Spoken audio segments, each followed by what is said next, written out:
हर हर महादेव। श्री शिवाय नमस्तुभ्यम। ओम नमः शिवाय।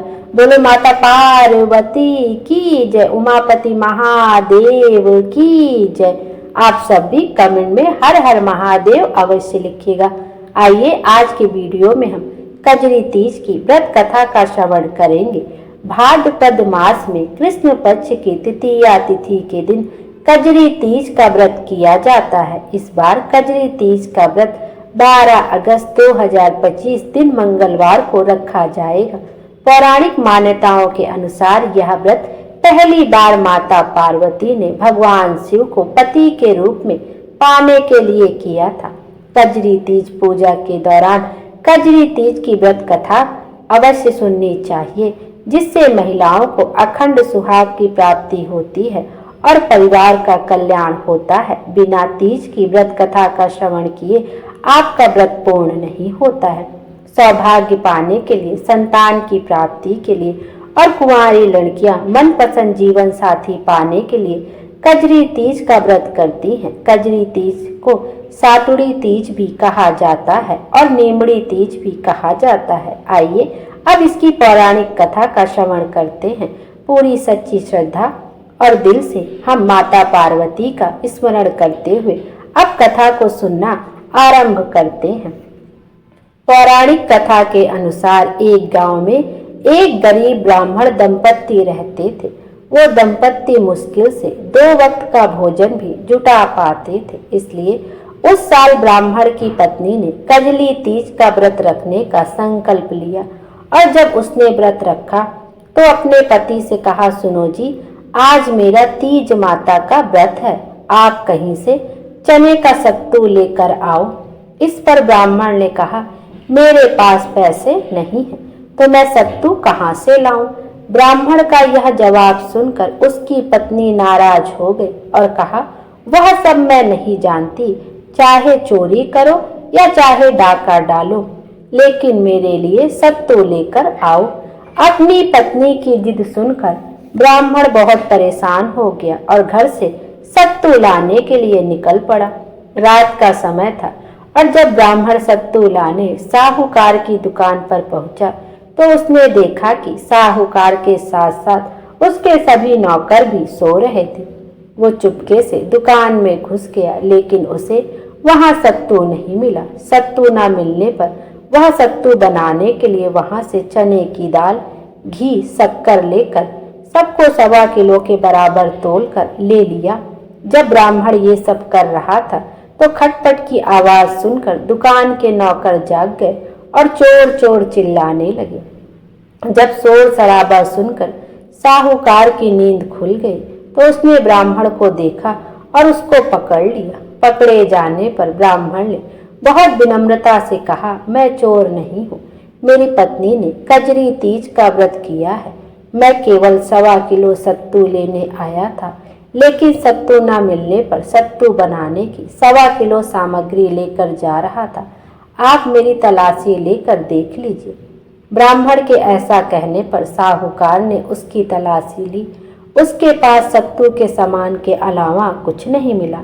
फिर ब्राह्मण ने कहा, मुझे जाने दीजिए, चांद निकल आया है, मेरी पत्नी मेरा इंतजार कर रही होगी। ब्राह्मण की यह दशा देखकर साहूकार की आंखें भर आई। नम आंखों से उसने ब्राह्मण से कहा, आज से तुम्हारी पत्नी को मैं अपनी धर्म बहन मानूंगा। इसके बाद उसने ब्राह्मण को सत्तू, आभूषण, गहने, रुपए, मेहंदी, लच्छा और बहुत सारा धन देकर विदा किया। ब्राह्मण की पत्नी ने अपना व्रत तोड़ा और व्रत करने के बाद ब्राह्मण दंपत्ति पर कजरी माता की कृपा हुई और उसके अच्छे दिन आ गए।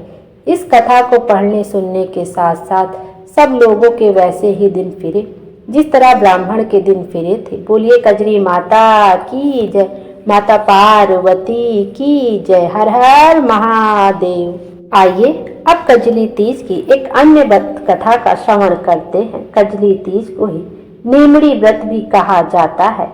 नीमड़ी तीज व्रत की कथा। एक सास और एक बहू थी। बहू के कोई संतान नहीं थी।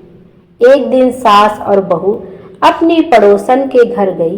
तब उन्होंने देखा कि पड़ोसन के घर नीमड़ी माता की पूजा हो रही है। तब सास ने अपनी पड़ोसन से पूछा कि नीमड़ी माता की पूजा करने से क्या होता है। पड़ोसन ने कहा कि नीमड़ी माता की पूजा और व्रत के दिन नीमड़ी माता की कहानी सुनने से मनुष्य की सभी इच्छाएं पूर्ण होती हैं।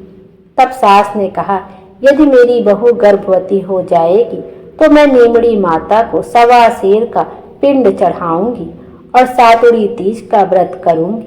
कुछ दिनों के बाद बहू गर्भवती हो गई। तब उसकी सास ने कहा कि यदि मेरी बहू के लड़का हो जाए तो मैं 5.25 सेर का पिंडा चढ़ाऊंगी। तब उसकी बहू ने एक सुंदर बालक को जन्म दिया।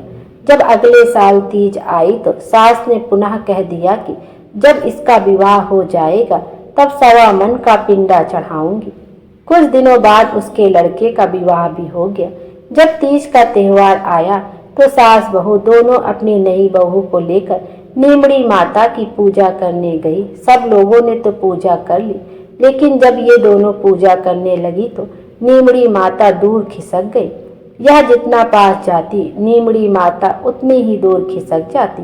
जब नीमड़ी माता ने उनकी पूजा स्वीकार नहीं की तब कुछ औरतों ने उनसे कहा कि आपने नीमड़ी माता को कुछ चढ़ाने के लिए बोला है क्या। तब सास ने कहा कि हाँ, बोला तो था। तब उन औरतों ने कहा कि पहले बोली हुई इच्छा पूरी करो, तब ही नीमड़ी माता पूजा स्वीकार करेंगी। तब सास और बहू ने घर जाकर 1.25 मन का पिंडा बनाया और गाजे बाजे के साथ गीत गाते हुए नीमड़ी माता की पूजा की। नीमड़ी माता की कहानी सुनी। माता भक्ति व श्रद्धा देखकर प्रसन्न हो गई। बहू ने नीमड़ी माता का पूजन किया और चांद को अर्घ्य दिया। हे नीमड़ी माता, जैसे बहू को पुत्र दिया और कृपा की, वैसी कृपा सभी पर करना। नीमड़ी माता की कहानी कहने वाले को, नीमड़ी माता की कहानी सुनने वाले को और पूरे परिवार को सुख देना, सुख समृद्धि देना, खुशियां ही खुशियां देना। बोलो नीमड़ी माता की जय, माता पार्वती की जय, हर हर महादेव। बोले बाबा हम सब की मनोकामना पूर्ण करें और हमारे जीवन को खुशियों से भर दे। Thank you.